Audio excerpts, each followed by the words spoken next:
Minista wa wa mwiri Mutahi Kagwe niyugite kuri na mogaruruku ngurani maratafanio ministry-ini ino niguo gutigirira Kenya ni mahota kwamukira motungata ma ugima wa mwiri uria kwagiriire. The reforms within the ministry are cross-cutting, and there is no step we are unwilling to take to ensure that Kenyans get value for their money. Mamwe ma mogaruruku maya maratafanio ruhonge-ini rwa KEMSA ruria rwiriga kumurikwo ni undu wa wici wa kigina gia COVID-19. Mutahi akiuga ni megutigirira ruhonge ruru ruri na uma na waragania. The cleaner process going on at KEMSA.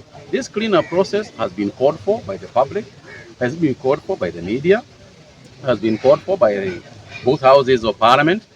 And this cleanup might mean that yes, we will have to re-engineer KEMSA into a tight fighting unit rather than just have masses and masses of people, so that efficiency can be part of the UHC.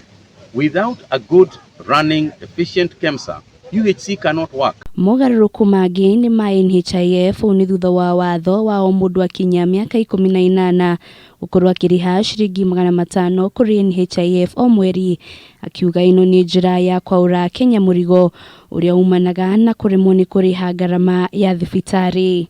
It is our objective to bring together the cost of healthcare and what the service providers are charging, so that we can be in tune, so that a person can be able, just with an NHIF card or an NHIF registration, to walk out. That understanding must be communicated to the public by the media. Akiaria shege kiganda kia Biovax Kagwe niyugite gitiri thondekaga njanjo cia COVID-19 tu, akiuga riu bururi ni urihotaga gwithondekera mihiriga ngurani ya njanjo ya mirimu itiganite handu ha gukoragwo ikihoka mabururi mangi. Kenya Biovax will be situated at the current KEMSA ground in Embakasi, where just near the KEMSA area, the KEMSA grounds, we have taken about 3 go-downs where that equipment is going to be put.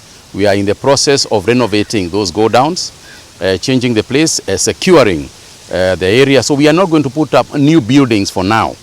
We are going to use what we have. Mutahi kwaragia hindi ya gikaro na ngwataniro ya athurimi ya mohoro kuma ceceni-ini itiganite mwena wa Malindi, akimoria kurutithania wira na ministry ya ugima wa mwiri gutigirira Kenya ni matauku ni maundu matiganite ma ugima wa mwiri. We believe that the Ministry of Health and the media can work together to achieve and overcome a lot of challenges that the ministry will obviously have. Mwena-ini wake mutongoria wa athurimi a mohoro guku bururi-ini Churchill Otieno augite ni itemi ria thirikari gutigirira ni makuruhania andiki a mohoro niguo Kenya makorwo magitaukwo ni mitaratara iriku thirikari iragathika hari kwambatira ikiro sekta-ini ya ugima wa mwiri. We felt that editors and journalists generally cannot do their job effectively on a continuous basis unless we understand a lot more on what is being done to ensure that the health sector delivers for the people of Kenya. Girifotera Kameme TV, retora kwa Wajiro Waforo.